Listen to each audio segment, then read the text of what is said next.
everyone and welcome to another episode of Masala Chai and Chess with Nisha.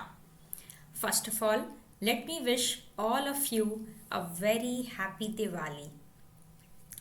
You know, our childhood and our peers make a deep impression in our minds. Ever since I started this Masala Chai and Chess series, I have been remembering a childhood friend. Her playing style was like that of a female version of Junior Tal. She had trained under International Master Anup Deshmukh, whom I call the senior Tal of India, and her style, was similar to his style, and his style was in turn like Tal. So I'm talking about International Woman Master Pallavi Shah of Kolhapur, a fierce attacking player.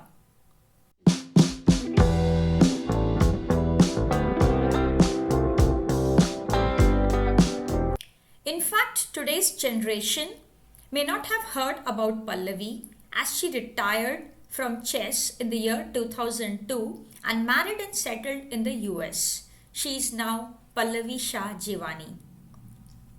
Pallavi represented India in the Chess Olympiads in the year 1996, 1998 and the year 2000. Her last tournament, to the best of my knowledge, is the Women World Championship in Moscow in 2001, where she was my lucky roommate as I became the only Indian to enter the second round of the Women World Championship then.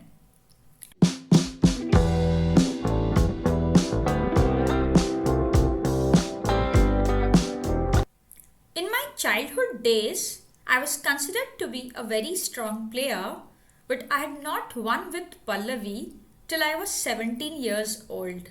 17 and a half to be precise. I had lost to her, I had drawn a few games with her, but I had not won till I was 17. Today is Pallavi's birthday. Here's wishing her a very happy birthday and lots of happiness in life. While working on this project for today's episode, the biggest problem for me was to find Pallavi's games. That was an era of non-computer era, a non-laptop era. I mean, computers were there, but they were like very, very rare. So many of the games, many of her brilliant games went unrecorded. In fact, Pallavi was very good in making her opponent's king dance from left to right. But okay, many of those games, as I mentioned, are not there. But whatever I have, let's have a look at those games. Let's see the female Indian Tal of the 90s. Let's have a look at her games. In this game, white is Pallavi and black is Kovatso Maria of Greece. This was the World Junior Girls in Calicut, India in the year 1998. And it's very interesting that when I played the World Junior Girls the next year in Armenia, this black player, Kovatso, she won the World Junior Girls Championship.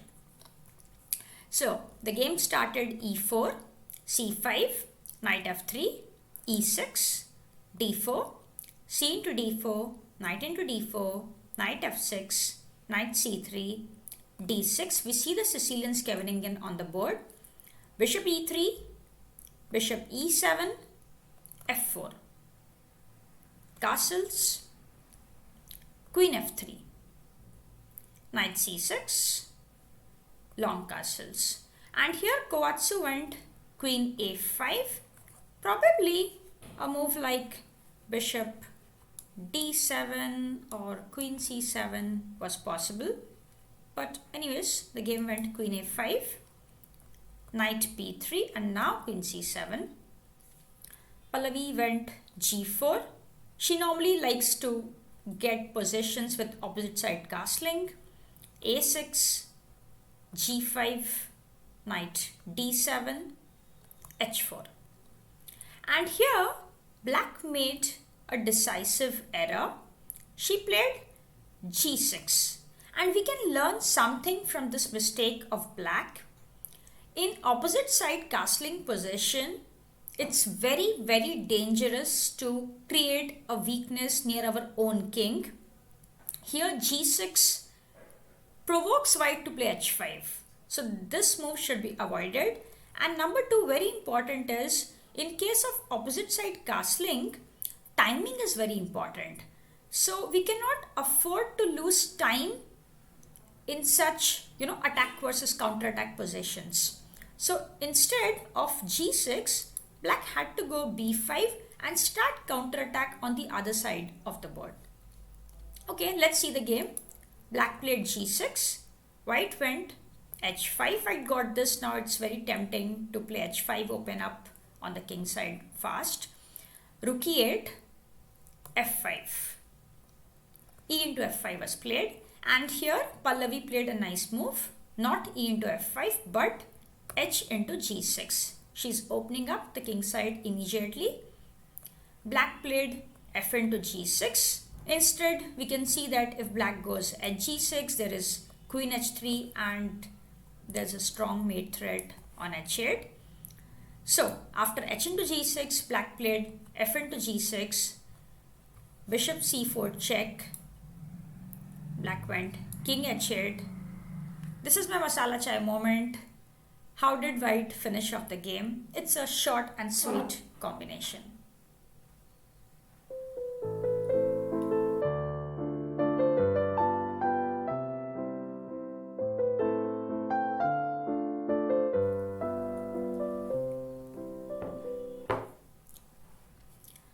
Pallavi finished off the game with rook into h7, king into h7, queen h3, and her opponent resigned because after king g7 there is queen h6 mate. A very nice finish. It's really nice to win against a future World Junior Girls Champion in 19 moves. In this game, white is Pallavi and black is Koneru Hampi. This was also the same tournament, World Junior Girls in Calicut in the year 1998. Now, when we study the games of Tal, we should put off our engines and only use our head. Only then we can enjoy games of Tal, right? So similarly, while seeing these games, do not try to look for computer accuracy. Do not put on your engines.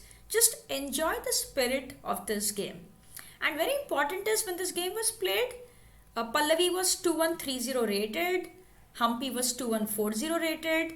So both were young and see the spirit of the game. E4, C6, D4, D5. We see the Caro-Kann on the board. E into D5, C into D5, C4, knight F6, knight C3, E6. We see the Pano attack. Knight f3, bishop b4. In fact, I have played this line quite a lot as black when I was young. C into d5, knight into d5, bishop d2, castles, bishop d3, knight c6, castles, bishop e7. And here in this position, Pallavi played rook c1. More common in this position is to play a3 and not allow the move knight db4. But she played rook c1. So she was not scared of giving up the pawn. Knight db4, bishop b1, knight into d4, knight into d4, queen into d4. So we see that white has given the center pawn. But white is hoping that white will get some initiative due to some attack to the to the queen. Knight b5 was played, queen b6, knight c7, rook b8. Okay, black is a pawn up here, but black is yet to finish the development. So right now the position is roughly balanced. But in this position, Pallavi went for a Tal-like sacrifice, very intuitive sacrifice. Okay, objectively it is not really precise, but enjoy the spirit of the game. Bishop into h7, king into h7, queen h5 check, king g8. And here she played bishop e3. So here if you look at this position, black is a full piece up. So if black can defend against perpetual, against mating attack, then black will just win the game. But of course this is easier said than done in a game. And here Humpy had a question to answer, what to do with her queen. So she thought, what about playing g6, attacking the opponent's queen, and when the queen moves away, to play her queen on the 5th rank, somewhere on a5. So she played g6, but in fact this is a small mistake. And in fact, very interesting is that in both the games, this game and the previous game, g6 happened to be a mistake of black. Here black is not losing, but black is a piece up and g6 allows white to get equality. So objectively black should have played the move queen d6 here, but I guess Humpy was worried about rook fd1 and then bishop a7, etc. But this is actually good for black. But let's come back to the game. g6 was played. If you look at it, it just looks very logical. Throw away the white queen somewhere away from the 5th rank and just place your own queen on a5. Why not? Queen h6 was played and queen a5 as planned. Here, both the players missed an interesting drawing idea. So Pallavi played bishop d4, but very interesting was that knight e6 here was leading to a draw. There is a mate threat on g7, so black must capture bishop into e6. fe6 is not possible because, it's possible, but it's a clear draw. So after bishop e6, bishop d4, again a mate threat on g7, and after f6, queen g6, king h8, queen h6 is a draw. But in the game, after queen a5, bishop d4 was played, e5, and here again it looks like black is just doing great, black is a piece up, there looks like, there's no attack here, but white found rook c5, very nice move, and Humpy thought, okay, she's giving me the rook, if I take bishop c5, it should just be good for me. One important thing is that in this position, Humpy should have given up her queen and played queen into c5. And after bishop c5, black is left with a rook and 2 bishops for the queen, which is a very good position for black. But in those days, also one more thing is queen was given a lot of value. And secondly, it just feels, why not bishop c5? And Humpy thought, okay, in this position, white cannot play bishop e5 because after bishop f2, black is getting the bishop on e5. But this position, bishop c5, Pallavi had an idea to defend this position, which looks lost for white. If you look at this, looks like white has nothing in the position.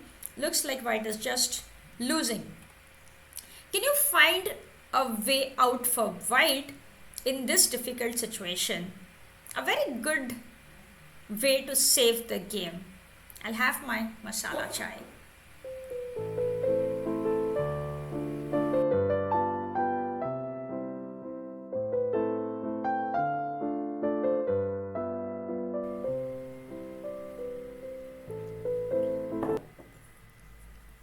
Here, Pallavi found the move knight d5. Very nice move. Remember the problems we do on interference from tactics books?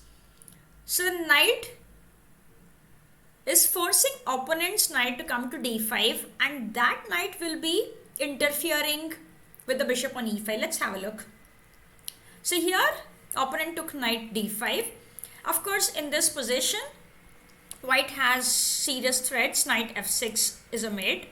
And black cannot defend with queen d8 because after bishop e5, in fact, white is winning here. So after knight d5, black took knight into d5, bishop into e5. And now we see there is a mate threat on g7. And very interesting is that now bishop f2 is not serving the same purpose it was working. It was serving earlier because after king h1, white will not take because if white takes, there is queen c5 check. So white will just play king h1 here, and this queen g7 threat is serious. So black will have to play f6 and queen g6, and king h8, queen h6 is coming. So after bishop e5, here black has to accept the draw. Very important thing is what white did with knight d5 is that he forced opponent's knight on d5, and this knight is the interference between the queen on a5 and the bishop on e5. Very important. So in the game, black played f6, queen g6 check, king h8, queen h6. It was a draw with repetition. This game is a draw, but this is the first drawn game which features in my Masala Chai series. I found it very attractive, the spirit with which Pallavi played this game. The bishop h7, sacrifice, rook c5, knight d5, especially the move knight d5 was very, very attractive. In a seemingly lost position, white manages to save the game with this move.